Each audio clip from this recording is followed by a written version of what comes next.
But wait, there's more. Rebecca DeVere invites us into her Factoria de Art. Well, when I was little, my parents called me Eagle Eyes because I'd always find things on the sidewalk that were broken or whatever, and I'd bring them home and I'd turn them into something more than what they were. Like this one is the Shrine to Love and Friendship, and so there's friendship. And there are coral roses, so I actually am using jewelry pieces, and these are rose quartz beads that are unpolished. And then I mosaic underneath the shelf so it would reflect light on the wall. And so I do those sneak words in because I find them haphazardly, and so it's fun. It's like a little sign. Actually, sometimes I come home and there's anonymous bags of broken dishes on my doorstep.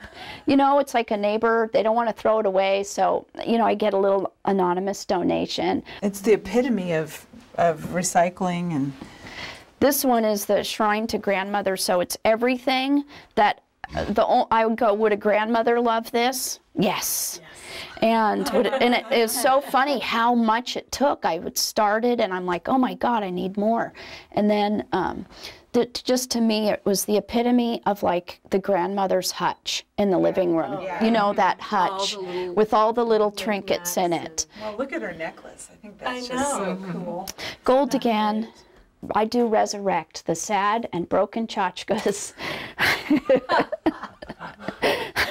You guys want to see the turtle factory? I would love to. Here. So here's our turtle factory. I had every book in the library out about turtles, and I had this Italian clay that the mold maker said I should use so he could pour the molds, and I'm trying to make turtles.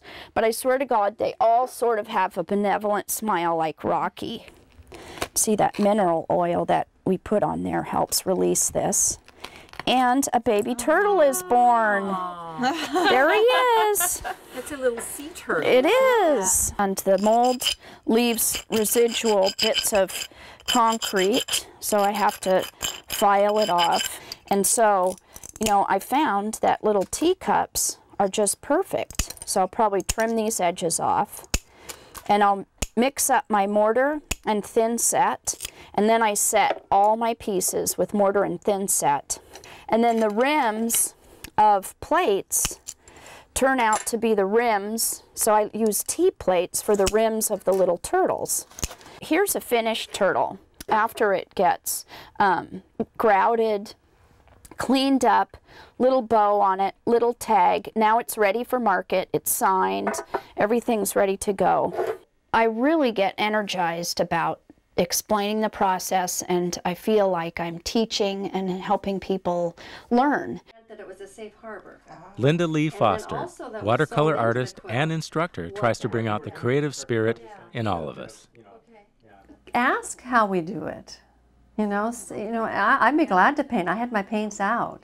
I'm, willing to show you how to do it, and what the process is, and help get started. Yeah, have you painted ever?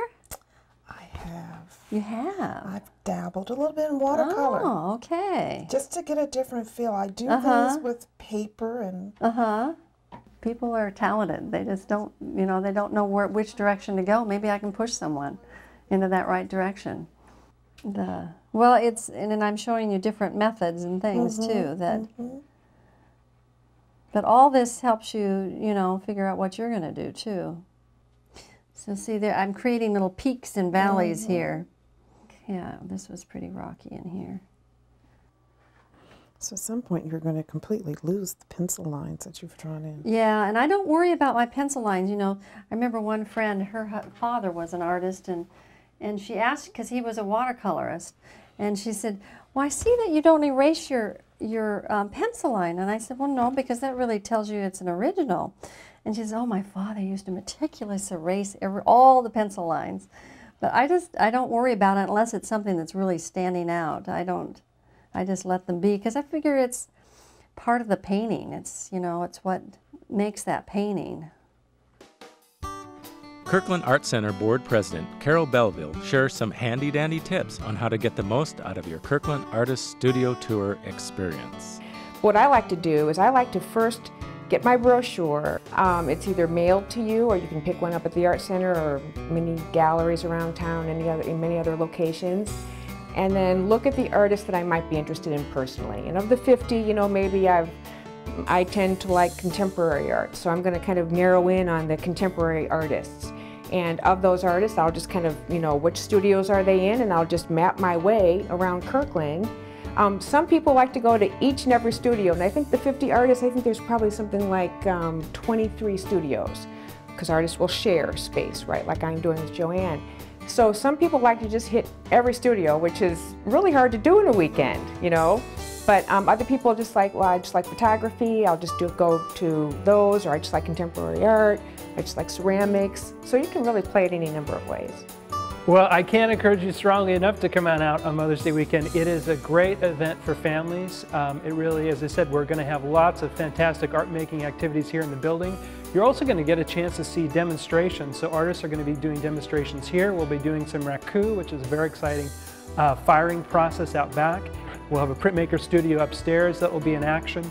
So if you're interested in arts at all, or in the creative life, or getting getting inspired, this is the perfect opportunity to do that with your entire family. We would like to thank all the folks that helped out on this film and urge everyone to find your own way to create and be creative in your own life. Who knows? It just might make the world and your community a little better. Mike Connor for Currently Kirkland. The next annual Kirkland Art Studio Tour is coming up in May over Mother's Day weekend.